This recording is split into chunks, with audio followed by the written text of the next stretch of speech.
बरं का, ही कविता तुमच्यासाठी खरं तर नाहीये, ही कविता सर्वसाधारण लोकांसाठी. तुम्ही कसे भारी आहात, खरंच भारी नाहीयेत का? तुम्हाला आता कशाचंच काही वाटत नाही, तुम्हाला आपलं नुकसान झालंय हेही काही वाटत नाही, तुम्हाला कशाचा काही फरकच पडत नाही.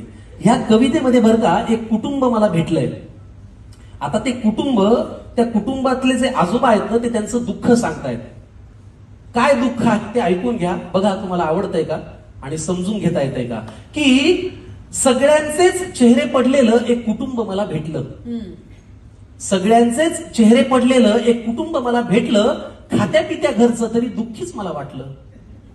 सगळ्यांचे चेहरे पडलेलं एक कुटुंब मला भेटलं, खात्या पित्या घरचं तरी दुःखी मला वाटलं. माणुसकीच्या नात्याने माझं मन भरून आलं, मीच जवळ जाऊन म्हणलं का हो काय झालं. माणुसकीच्या नात्याने माझं मन भरून आलं, मीच जवळ जाऊन म्हणलं का हो काय झालं. तुमच्यापैकी कुणाला काही झालं